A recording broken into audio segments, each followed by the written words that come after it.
Hello, everyone, and welcome back to the show. This is Reservations, and I'm Rain Wayland. And I'm Rain Wayland, but spelled different.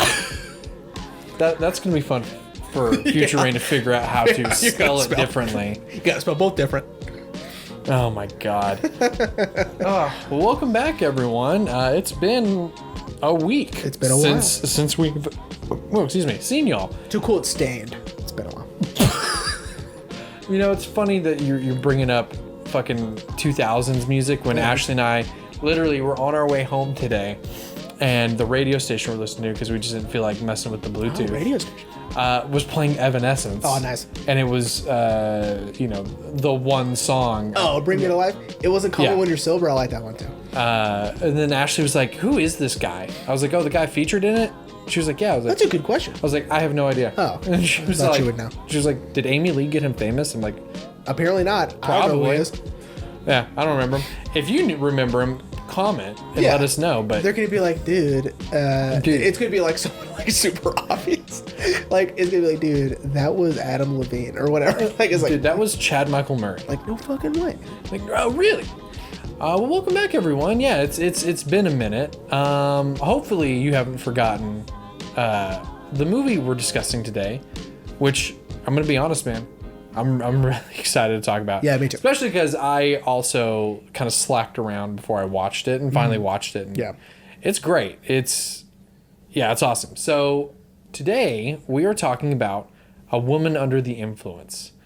You may have heard Jeremy and I talk about John Cassavetes and about, both of us having the Criterion set of 5 of his best films, and this is one of them, and it absolutely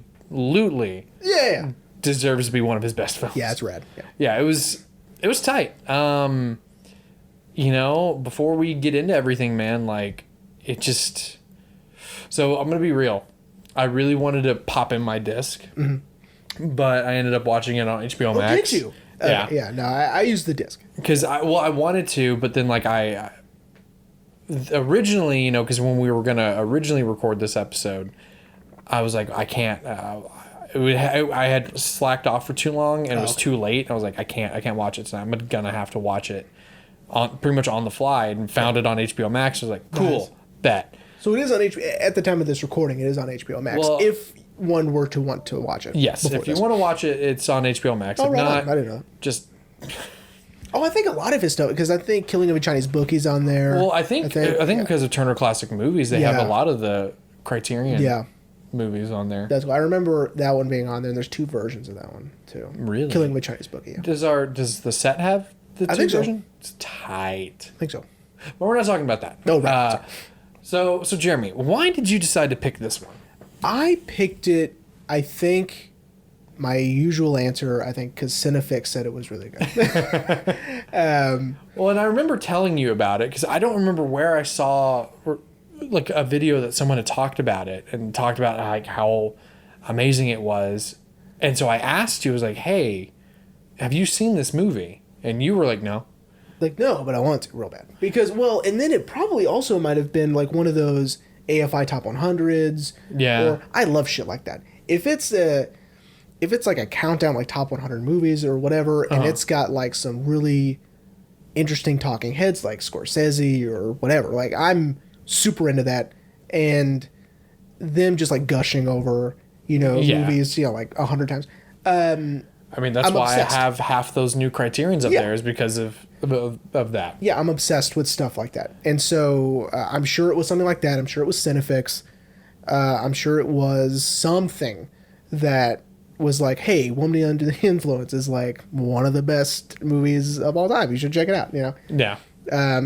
It's, of course, I believe on Ebert's greatest films list. It's definitely on the Leonard Maltin's 1,000 Movies. Really? Before You Die, yeah. So. That's awesome. So, yeah, it was just one of those where it's like, I like movies. I should probably see this one. Yeah. Yeah. So Jeremy, since both of us were going into this first viewing, what were your first impressions? Gina Rowlands is incredible. That's the first thing I thought of. 100%. And then the second thing was Peter Falk is incredible. Oh yeah. It was very strange. So I may get a groan from you. I may get a groan from Zach. We'll see. I'd only really seen Peter Falk. Like, I knew of other movies he had done, but I had only seen him in A Princess Bride. Nah, no groan. Because I'm sure I had seen him in something, but I didn't realize it or whatever. But Princess Bride is the standout. And I've never seen an episode of Columbo. No, so, neither have I. I kind of want to now. Sure, yeah. But he blew me away. I was like, wow, this dude. Yeah, because this dude can do so much more than just telling Fred Savage a story. I've seen clips of Columbo, and so I was expecting that also. I was telling my buddy Shep today that we were doing Woman Under the Influence, and he was like, "Oh, have you seen The In-Laws?" And you had The In-Laws. Yeah, I have The In-Laws. Yeah. He goes, "Oh, it's amazing." And I was like, "Oh, shit." And sidebar, in Mikey and Nikki, it's Peter Falk and Cassavetes as well. Yeah, so. Cassavetes. But yeah, Peter and Gina just blew me away. Like, Absolutely. So how should we talk about this movie? Because I do have a lot of questions about the film. Because the movie, maybe this is just how I was viewing it. Maybe you can help me out with this. But it does feel like we're getting a lot of conflicting information. Sure. Throughout the film. So how should we ease everyone into this? I mean, a brief synopsis wouldn't hurt. Okay. So, A Woman Under the Influence is about a woman dealing with some sort of mental illness, it seems, that she exacerbates with alcohol. And her husband, who is just trying to get by and is trying to live a normal life with an abnormal spouse. And once things get a little bit too much, he sends her away to a hospital to get some help. 6 months later, she comes home, and they have a get-together, and things don't go quite as planned. That's pretty much it. And as simple as that premise is, it is the opposite. The whole thing is so complex and dense and full of nuance. So yeah, I did read that apparently Cassavetes originally wanted to do this as a stage play. Yeah. But Gina, his then wife at the time, was like, "There's no way I can do this multiple times a night." There's no way. Which, you know what? I am glad that she was able to convince him to make it into a film. Yeah. Because I think this type of story is best told through film. I agree. I think that, I mean, it would be tremendous to see as a stage play. Absolutely. Because it would take a very special actress to pull off this sort of intensity and this sort of erratic behavior night after night after night and keep it up. Oh yeah, and be able to do it every single time. Yeah. Same nuances, everything. Yeah. But yeah, okay. So let's talk about Mabel. Sure. Let's have everyone understand Mabel, our woman under the influence. Yeah, I do appreciate that they were a little bit vague with her mental illness. I mean, definitely does seem like she's suffering from some sort of anxiety. I read it was either bipolar disorder or borderline personality disorder.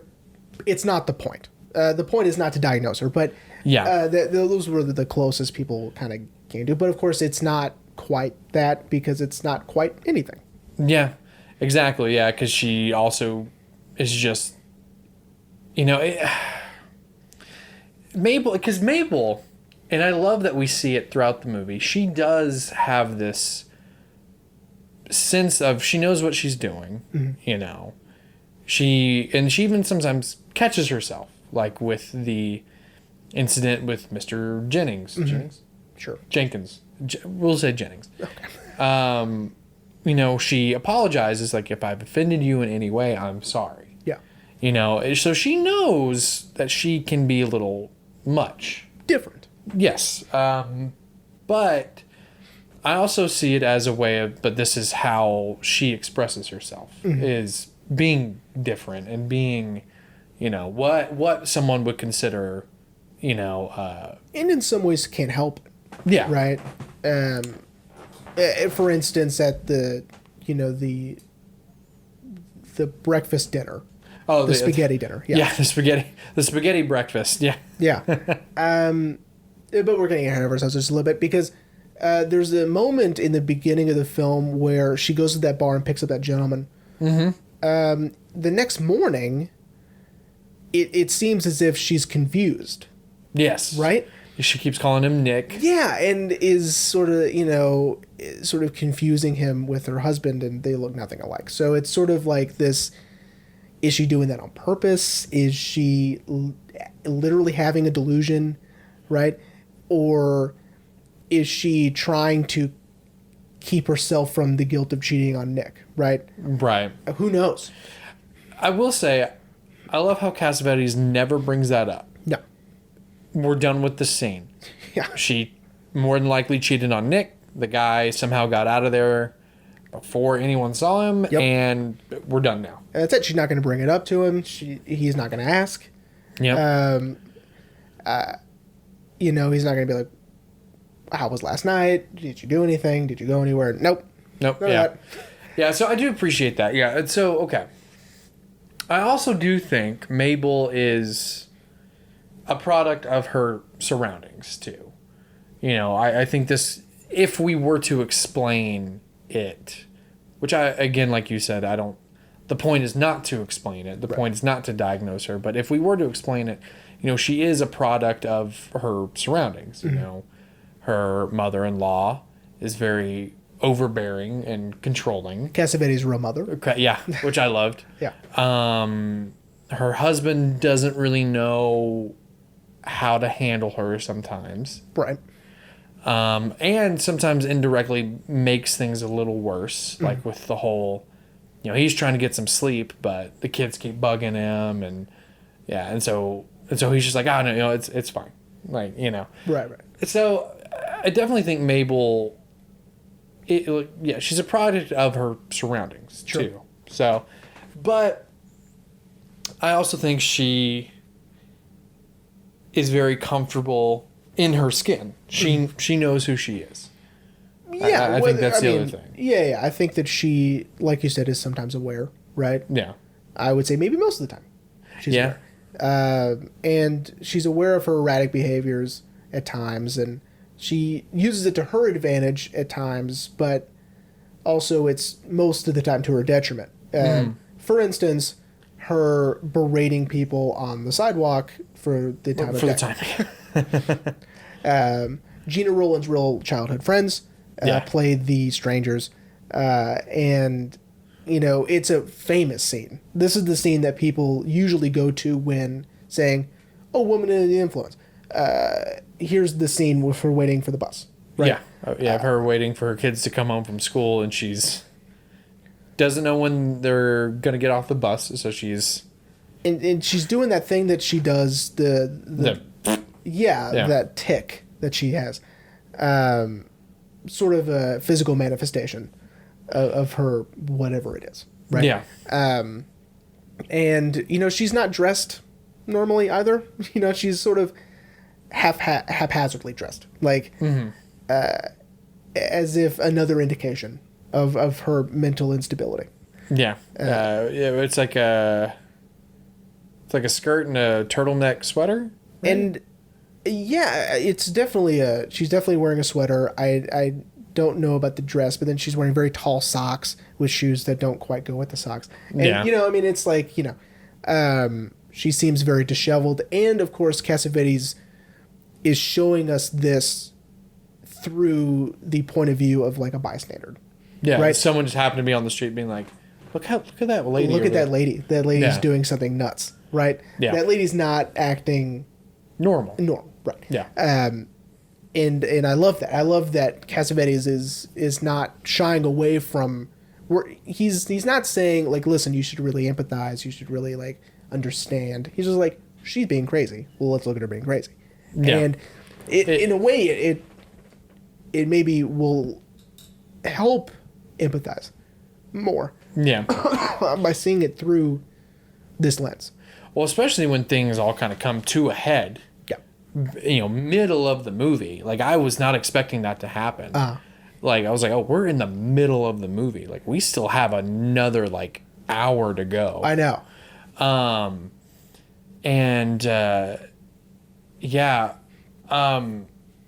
Okay. I also really want to talk about Nick. Of course. Peter Falk. Which I'm sure people who listen, Zach mostly, are like, but you skipped the beginning. Oh, we haven't talked about Nick yet. So we're introduced to the movie with Nick through Nick's eyes and his point of view. So he's some sort of pipeline person, I think. Some sort of blue collar. Yeah, blue collar. He's the guy Bruce Springsteen is singing about all the time. That's right. That's a good way of putting it. Blue collar, work sometimes overtakes personal life. Oh, yeah. Big time, I would say. I would say that he almost always chooses work over home life. Yeah. Yeah, 100%. Especially because Cassavetes lets us know that in the beginning of the movie. Yeah. That the pipe burst and he has to be the one to fix it. Yep. Well, him and his crew have to be the ones to fix it. And this is one of the few times he's telling them no. And you can sort of tell, by how people react. It's like, no way, he's saying no. You know what I mean? Like, he never does that.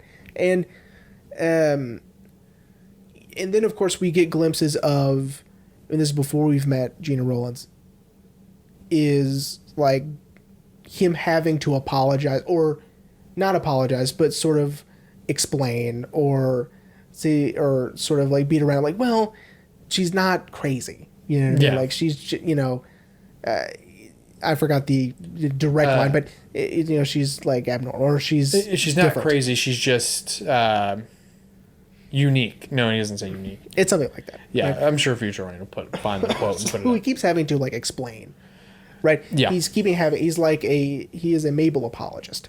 It's almost like he feels like he needs to apologize. Or needs to forewarn, or needs to constantly keep explaining like everything's fine, she's fine, we're fine, everything's fine, right?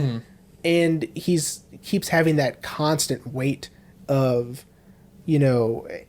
or anxiety of people are gonna, find out about Mabel, and people have found out about it. People have heard things, and I keep having to explain. I keep having to, make excuses and whatever, right? Right. And we see that immediately in the movie, and so it's already established that there is this sort of tension between the two of them, that no matter how much he loves Mabel, and he does, there's this sort of wall in between them, which is whatever's going on with Mabel, right? Right. And having to break his promise to Mabel and having to cancel on her is sort of this unbelievable weight that he has to now carry, because he's like, I have to tell her and I don't want to. And so that's why he waits till the very last minute to do so. Yeah.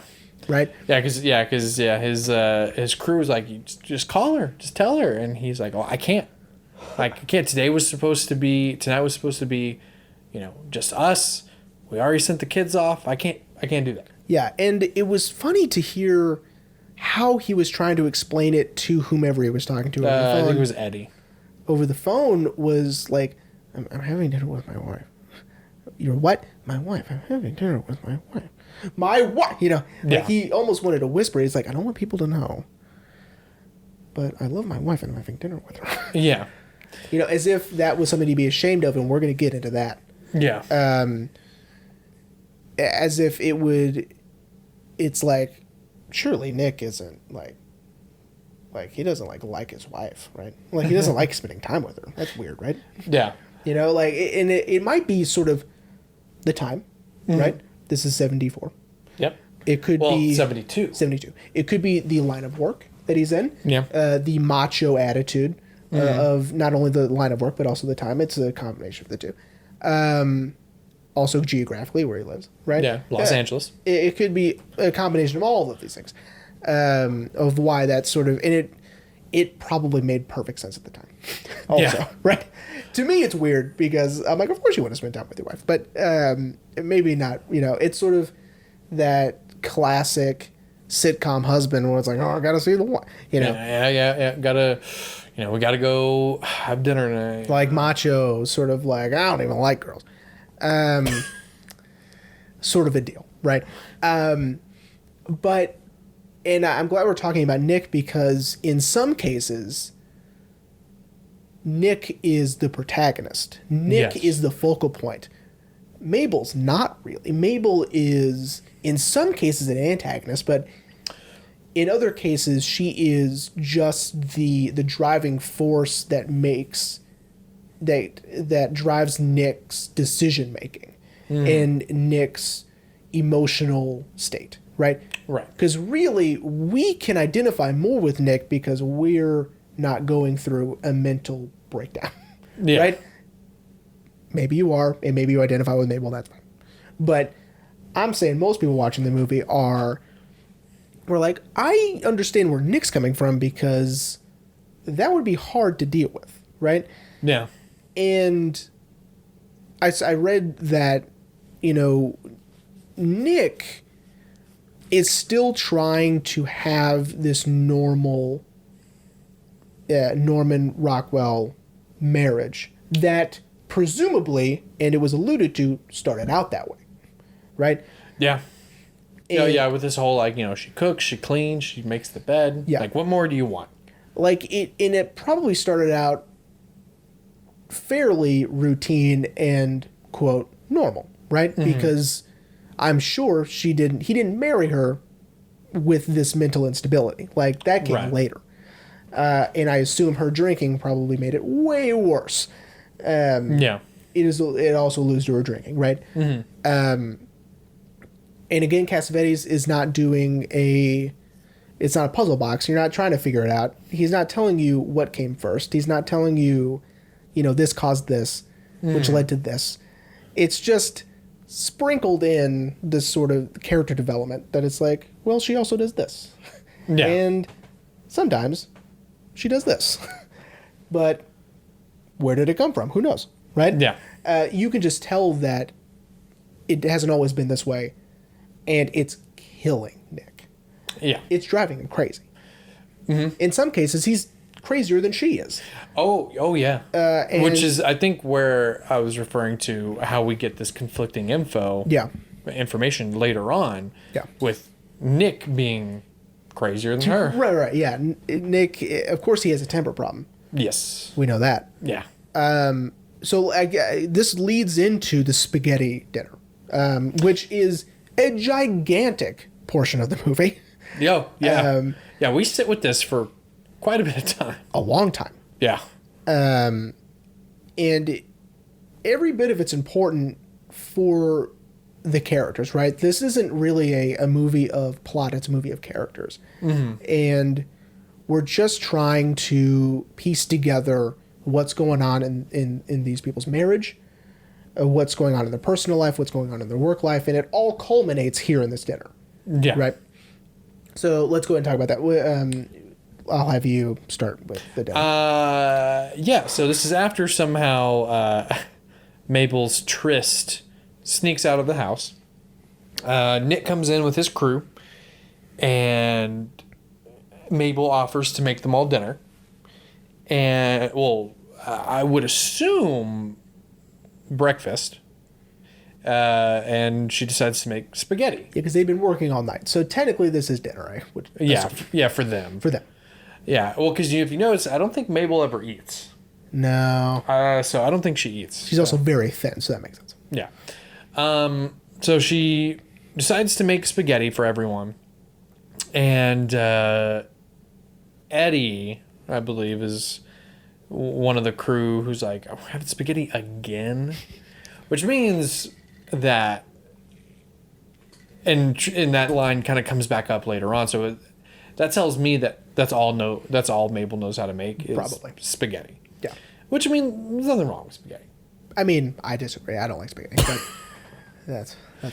Well, see, I don't know, spaghetti with meat sauce. Like, I don't know. I don't think I could have spaghetti and meatballs like consistently, but like spaghetti and just meat sauce, like I think I could handle that. I couldn't. Well, it's also because you're lactose intolerant. It's not so much that. It's more I don't like cold noodles, and I don't eat fast enough. And so, with spaghetti, the noodles get too cold. If you're not eating quick enough? If you're not eating quick enough. And the thought of cold noodles is disgusting. And I don't like tomatoes. So, the tomato sauce is no good for me. Jesus. I like pasta. Pasta, you have the sauce. I'm explaining culinary things to you. You have the sauce mixed in with the noodles before being served, as opposed to noodles, then you pour the sauce. Oh my god! And you have to do the mixing? No. So it keeps the noodles hot longer, and the sauce is better. Oh my god, that's so fucking funny. So Alfredo sauce is my jam, which is cheese sauce, which blows your theory out of the water, because I enjoy that much more. Yeah, but you're lactose intolerant. A little bit. I'm a little lactose. That ruins you. Crazy. Lactose. Okay, anyway. See, now we're spending too much time on the pasta. Now we're spending too much time. Anyway, so she makes everyone the spaghetti, and everyone seems to be enjoying it. And Mabel starts to kind of... She wants to know everyone, which is your favorite part of that movie, Old. Yeah. Yeah. Mabel's pretty much... I wonder if that's where M. Night got the idea Probably. from. He goes, hey, it worked in that movie. Hey, it worked in that movie, but see... Mabel's doing it very naturally. Hey, what's your name? But it's also awkward, right? And It is. You can feel that it's awkward. I will right? say that. Yeah, I could feel the awkwardness coming through the screen. I was like, oh. I'll tell you what I thought at first, and it might be true. Okay. She's met all these people before, is what I was thinking at first. I go, maybe they're being so awkward because she should know all of these people's names That's... already. And she does this maybe every time. That, right? You know... I didn't think about that. Yeah, well, I mean... Well, it seems like the only one she knows is Eddie. Because you remember when she goes to start breakfast, Brenner, there you go. Eddie's sitting on the sink drinking water, and she's like, Eddie, what are you doing? Yeah. But everyone else, she asks, like, oh, what's your name? Right. And what's your name? So... Could be a new crew. She may not. Yeah. I just had a feeling that maybe this isn't the first time they've had this conversation. But when it escalates, she says, I love those guys. Yeah. So... I don't know. I think your theory is starting to sound a little true, that maybe she has met them. Maybe. But then again, some of the other guys, they're like, oh, my name is, So maybe some of those guys are new. I don't know. Who knows? I don't know. Anyway, so yeah, she's meeting all the guys and getting to know the guys, and they're having a good Brenner, I guess. I love that the one Italian guy showed up. That was hilarious. Yeah. One of the crew members is Italian, starts to serenade everyone. Yeah. And then gets showed up by one of the other crewmen who is definitely not Italian and kills it. Yeah, great voice. Dude, crushes it. And Mabel decides now to flirt. I don't feel like is the right word. In almost a childlike sense, she gets overstimulated and too excited, right? And that sort of brings on another sort of layer of this awkward interactions, right? Because now she's getting, and you can feel Nick feel this also. Like she's getting too excited. Right. She's getting, it's going to escalate. Her behavior is going to escalate. Yeah, and she asks one of the crewmen to dance with her, and he's like, no, I don't dance. And she's very adamant. Just dance with me. Come on. Right. And Nick, to Nick's credit, he has been very calm up until this point. Mabel, no one wants to dance. Sit down. Yeah. And then we get his first kind of, we kind of got it at the beginning of the movie with Eddie when he's like, she's not crazy. Don't say she... But we really see how bad Nick's temper is when he yells at her in front of everyone to sit her ass back down. Yeah. It's like the Dane Cook joke. It's like, Daddy just hit Mommy at the dinner table while we're trying to eat still. Right, yeah. I'm fine. Mommy's fine. I don't want to eat. And Mabel very awkwardly goes and she sits back down. And luckily the crew guys, they're like... Yeah, we gotta go. Yeah, and again, it's sort of like... Well, I'm sorry, I forgot. Then after that, Nick takes a call from his mom. And that's the cue for everyone to be like, yeah, we gotta go. Yeah. Sorry, I didn't mean to cut you off. No, it's okay. So, one of the main things that one of the articles I read talked about was this concept of male embarrassment. The American male embarrassment. Right. And it's fascinating to me. So it's just like it sounds, but again, it fits more with this sort of time period this sort of alpha male macho, to be embarrassed is a sign of defeat, right? Yeah. It's emasculating to be embarrassed. And so Nick is struggling with this throughout the movie. Mm-hmm. And no more so than in this instance of Mabel's sort of, her behavior getting a little too, I don't know, fun and whimsical, I suppose, or awkwardly whimsical and sort of this carefree, sort of childlike, mm-hmm. And it's embarrassing to him, right? Yeah. He is embarrassed by her in front of his crew. Yeah. And in yelling at her, it's also embarrassing. So it's not like he's getting away from it, right? Right. But again, it's proving Eddie right, number one, that she can be a little erratic, right? Mm-hmm. And that, like maybe they're right. And having this happen in front of people that he works with is embarrassing. Yeah. And this happens again a few other times in the movie, right? One at the another time at their house. This is the straw that breaks the camel's back that has Mabel. The party, yeah. Yeah, the party. And then again at the welcome home, right? Mm-hmm. Nick is the personification of American male embarrassment, which at the time is sort of taboo, right? Yeah. The idea that, men struggle with these things and they're embarrassed by it. And in being embarrassed by anything is then exacerbating the right. It's just like a struggle. I probably didn't explain that correctly, but I thought the idea of it was fascinating, and it added a layer, and it colored in some of the blank spaces about Nick for me. Yeah. The idea that he's struggling with this, I go, that makes sense. Yeah, completely makes sense to me. It does, because, and that's answering some of my questions of the conflicting information, because, that would explain why he acts towards Mabel the way he does during the party, and then sort of during the welcome home. Yeah. Welcome home party. But then I think the reason why I got kind of, I wouldn't say confused, because then we get these scenes of very sweet and tenderness between the two of them. Like of them laying in bed, and then how she gets a call from the city, and he's like, they want you to go in, Nick. And he's like, well, tell them I'm not going. And she hangs up, and he's like, did you hang up on them? And he's just so like, and I think that's why it was hard for me to figure out what was happening in the escalated scenes. Right. Because it's like, well, just a second ago, y'all were being very sweet and tender. Yeah. And now we've got Nick screaming at Mabel.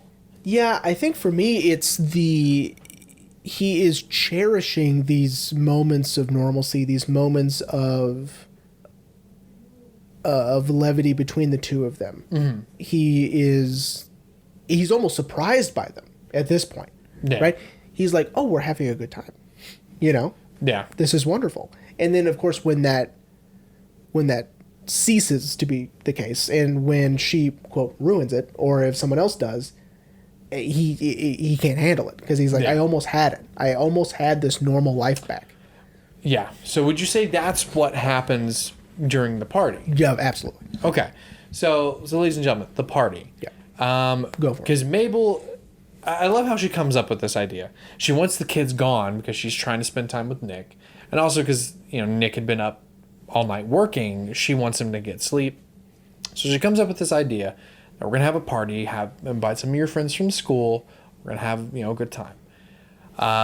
So some of the friends come from school, but the friends bring their dad, not their mom, which implies that the mom knows Mabel and knows Mabel's condition. It's very possible. Husband does not, apparently. Yeah. And I'm gonna be honest, I didn't like this guy's face. So I was like, I don't like this guy. And apparently Nick didn't either. Yeah. But anyway, And this guy, he's just being very standoffish, doesn't understand really why they're there, and kind of confronts Mabel. And even though we hadn't seen Mabel drinking before that, We did it at the bar, but that's about it. yeah, but, you know, he infers, like, you know, you're acting a little strange. Have you been, have you been drinking a little bit there? And he's just kind of fed up. And does the sensible thing to gather up his kids and get out of these people's house. Yeah. And then this is where it kind of escalates, because before this, Mabel had told Nick, like, oh, you know, got Mr. Jennings over here. You know, he was being a real stiff, but I loosened him up. Which I think also was kind of concerning for Nick. Like, wait, first of all, who's Mr. Jennings? Right, yeah. Second of all, what do you mean you loosened him up? Yeah. Which is why I think Nick comes in so heated. Yeah. From the get-go. Well, and then, you know, it infers, like, what did you say, what did you do? What did someone see you say or do? Right? Like, Right. it's like, I wasn't here to witness it, therefore I'm assuming the worst. And it's another chance to be embarrassed. Yeah. Right? Yeah, so this is where I was talking about where, you know, Mabel, I think, knows of her eccentrics as she's apologizing to Mr. Jennings, but then Nick comes home. And Nick wants to know who the hell this guy is. Mm-hmm. And almost out of nowhere, hits Mabel. Yeah. And then blames it on Mr. Jennings. Look what you made me do. Yeah. And then they get into a fist fight. All the while, Mabel and Nick's youngest child, Maria, is running around downstairs naked. Yeah. And there's just absolute chaos Yeah. that has just imploded, essentially. And this is where I was the most confused at. I didn't understand the dynamic of their relationship, and Yeah. in the editing of the film itself. Right, yeah, it is sort of, it's bizarre in its editing because it's sort of chaotic, and I think that's probably the point. Yeah, I think so too, because, you know, because we get Nick, you know, screaming at Mabel like, you know, we're pretty much, he's done with this, that we're going to have you committed. Yeah.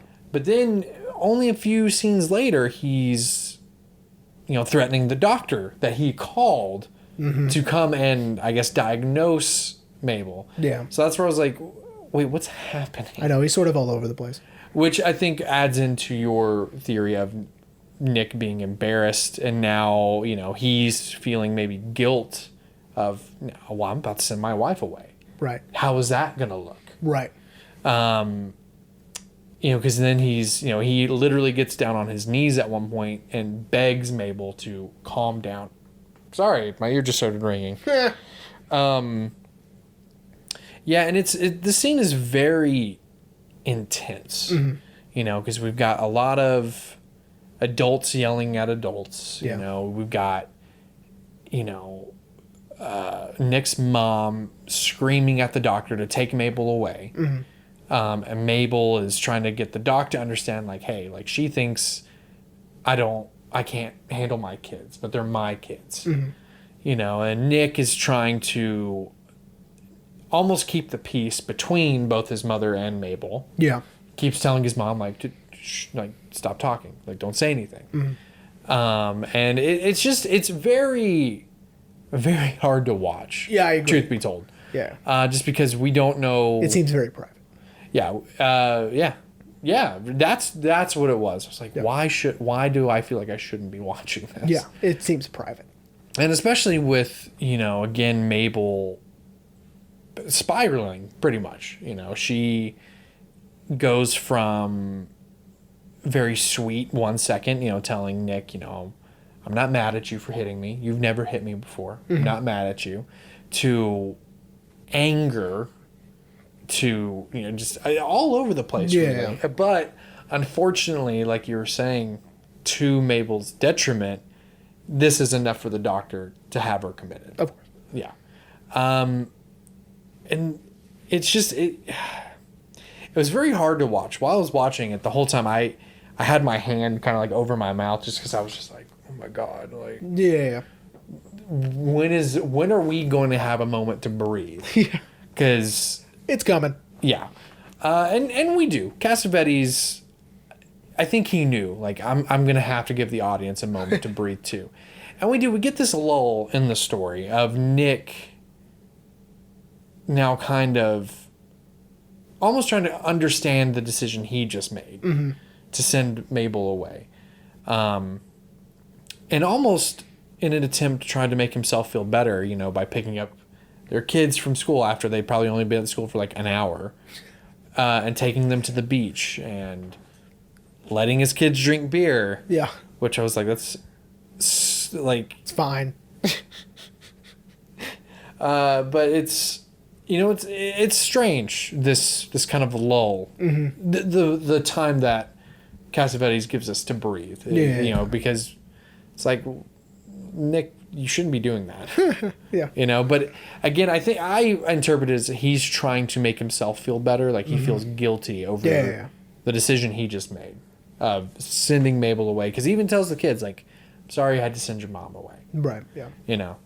And nothing really that important happens. Not necessarily. I mean, it's good for us to see what Nick's been up to, what he's doing, how he's handling it, how he's handling being alone with the kids, which isn't great. He's not amazing at it. Yeah. He gets sort of angry, of course, at them also. But then it's 6 months later. He's excited. And he gets Mabel back. Yeah, and probably my favorite part about this movie, not necessarily my favorite part because it's not existent, is we don't see the therapy. We don't see Mabel at the hospital. None of that is being shown, and which again implies that this is more a story about Nick, right? Yeah. And less about Mabel, even though this is very much a story about Mabel, but I would say it's about a 60-40. Yeah, I would agree. Yeah, because and truthfully, I didn't really want to see Mabel like in therapy and, you know, talking to a doctor and, you know, getting shock treatments. I don't care. Yeah. You know? Spoiler alert, she got shock treatment. Oh, yeah, sorry. But yeah, so Nick thinks it was a great idea to invite all of his workers and their wives over to the house. So, well, they said they had like 60 people or something like that. A bunch of people, yeah. And because he thinks this is what Mabel's going to want. All these people here to welcome her back home, and we're going to have a great time. You also might argue that he brought them all there to prove, like, see, now she's fixed, now everything's better, and now we're better, and no need to think anything else because she's fixed. She's fine. Yeah, but... And again, conflicting information. His mom is the one who's like, we can't have all these people here. Yeah. I told you family only. Yeah. And she's insistent that almost that this is going to overwhelm Mabel. Mm-hmm. You need to send these people away. And he does. He begrudgingly does. He sends everyone away. Yeah. And, you know, this is where we see Mabel coming home, and truthfully, I was like, they fucked her up. Like, they probably gave her shock treatment. They fucked her up. Yeah. And it's very apparent. And Gina just such a great job of playing Mabel now very subdued and submissive. Yeah. And, you know, like when she sees the kids for the first time in 6 months, you know, they want to hold her and not let go. But she's like, nope, like I can't get too excited. And that was also very rough to watch. Yeah. Because all she wants to do is love them and hold them, but she's been essentially tortured for the last 6 months. It's kind of shout out to our Clockwork Orange episode. Very, it's the thing she hates now almost. Feeling too much excitement. Yeah. Now it's like, if I get too excited, they'll send me back. Right. Yeah. Yeah. And then this is where we see Nick kind of understand I made the wrong decision of sending her away. You know, of pulling her aside and be like, be yourself. You're home now.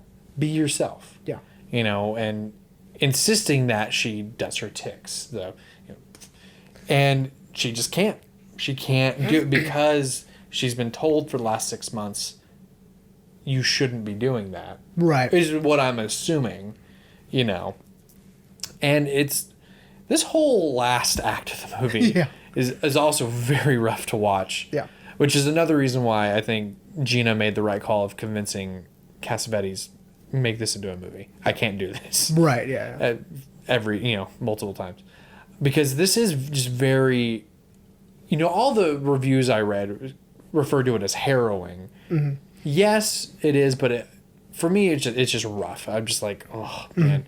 I want to look away, but I don't. Yeah. Like, I want to see what's going to happen. Because much like a train wreck, that's what this is. Yeah. It's a train wreck. Nick starts arguing with his father-in-law.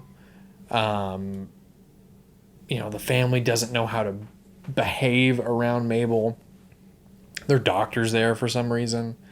I was really wanting Mabel's mom, not necessarily, I'm going to say fight, but not like fist fight, but to fight with Nick's mom, because it was essentially Nick's mom who pretty much made the call to send Mabel away.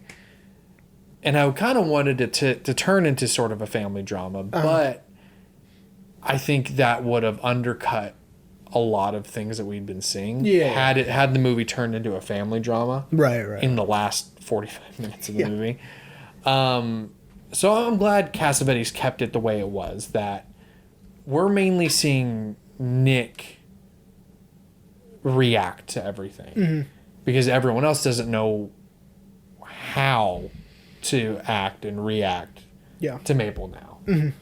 Nick's the only one who's, being very adamant about, let's have normal conversation. We're done with the jokes. Yeah. Which, again, how awkward, like, that must have been. I know. Well, and then, of course, again, it's his determination to have a, quote, normal life. Right?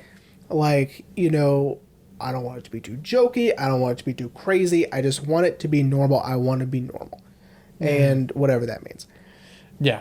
And it finally sinks in after Mabel has repeatedly told him, I can't do this. I would like everyone to leave. I'd like to go to bed. I can't do this. Well, and then it was her insistence and her phrasing. I want to go to bed with you, right? Right. Yeah. And they're like, hey man, watch your mouth. You know what I mean? Because they're in mixed company. Yeah. She's implying sex, of course, and that's, I think, what really starts everything to go a little nuts. Yeah. Because the last 15 minutes of the movie is just, truthfully, balls to the walls crazy. Yeah. Like, Mabel has kind of slipped back to how she was, but ramped up to an 11. She's on the couch, and Nick finally is like, everyone get out of my house. Yeah. And he doesn't know what to do about Mabel, and so he hits her again. Yep. And then he's fighting with his kids, and because the kids are like, leave mom alone. Yeah. I'm pretty sure Mabel tries to kill herself. Yeah, in a way. Is that what's implied? Because she runs to the bathroom. Yeah. I mean, it's implied that she was gonna try. Yeah. Probably.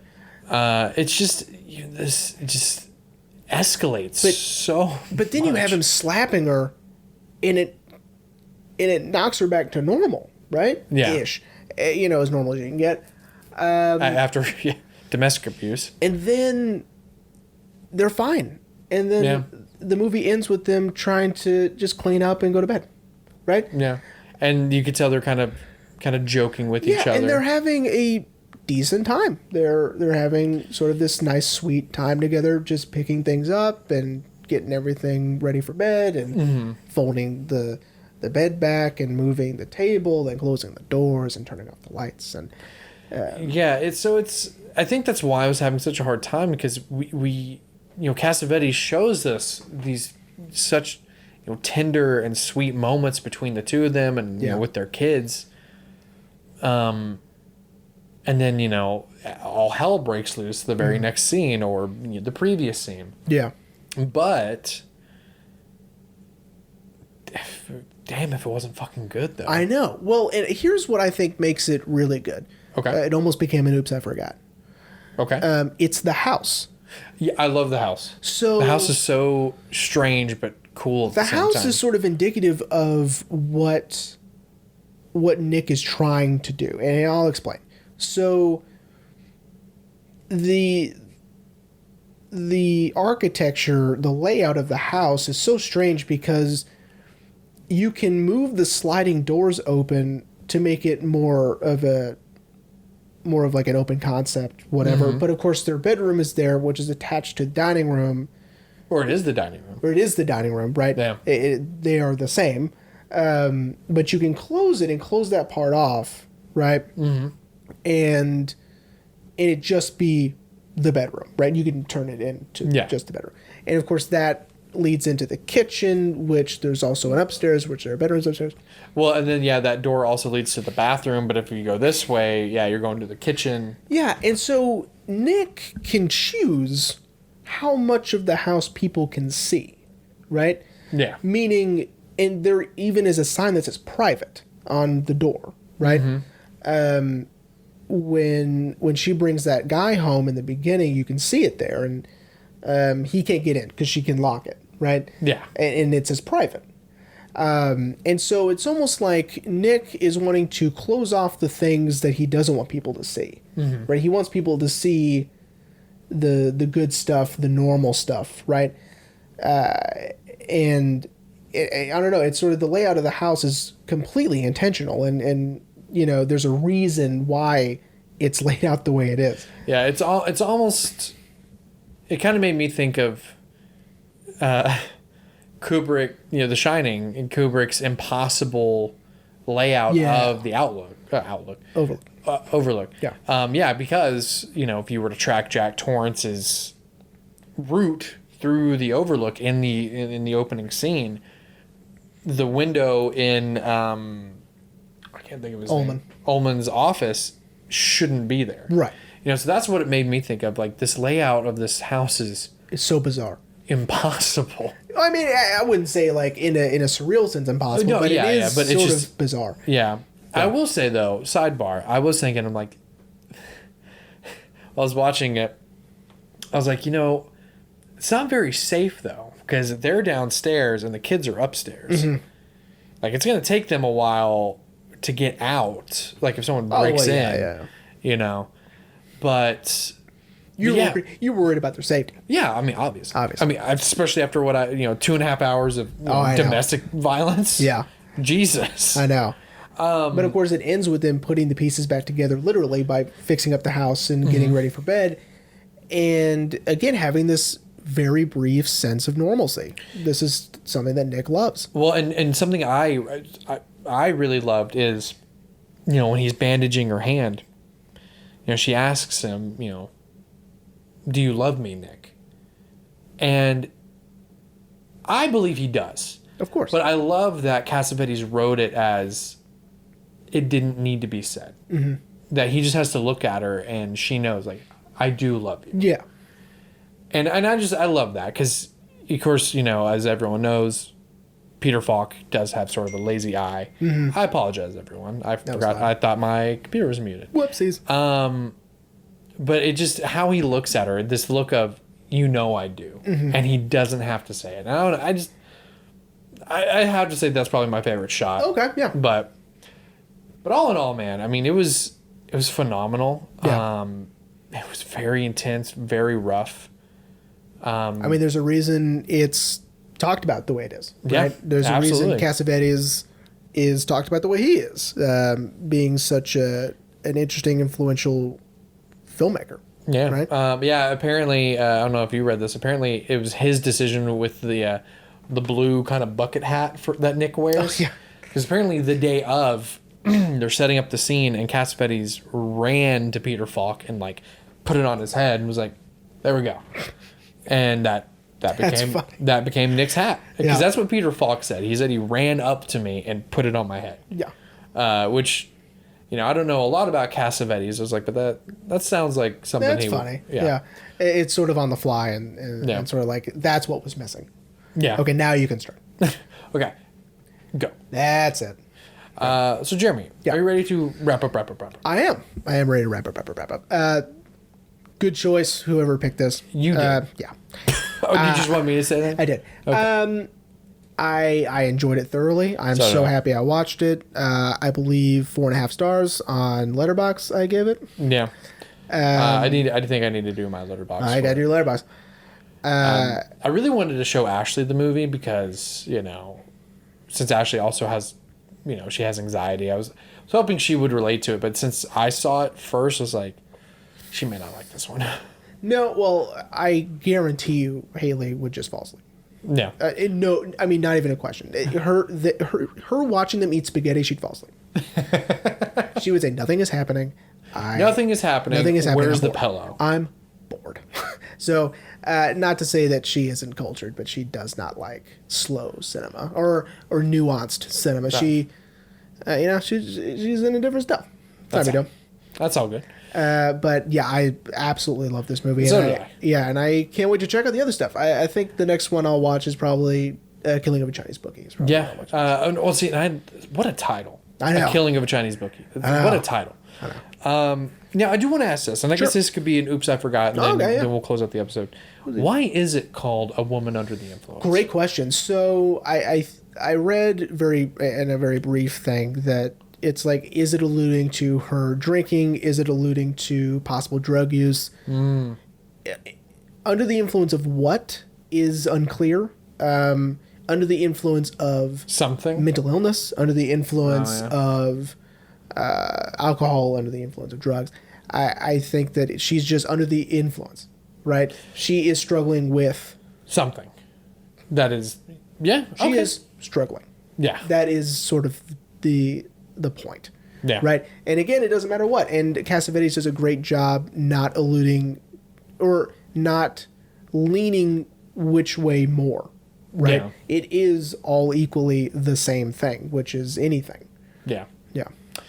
Yeah, man. All right, buddy. Okay. I'm excited, man. So next week is my pick. And we had a whole week to... Ow. No, it was my fingers.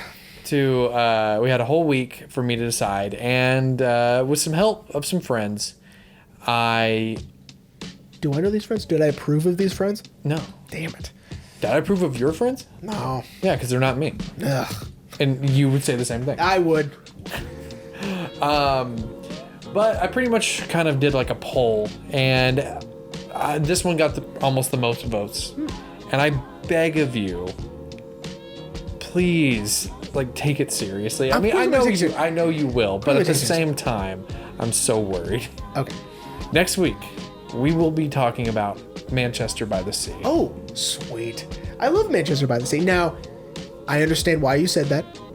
I understand. The accent is there, and I get it. I'm going to take it seriously. I promise. Well, it's... to key it up for you, it is the funniest, saddest movie I've ever seen. Because of the accent? No. There are funny things in there. The dynamic between the two of them, it's sort of like an odd couple sort of thing. But then, of course, the movie is devastating. And there's, I mean, I'll get stuff out of the way early. Okay. All right, buddy. Well, so we hope everyone enjoyed A Woman Under the Influence, and we will see you next week for Manchester by the Sea.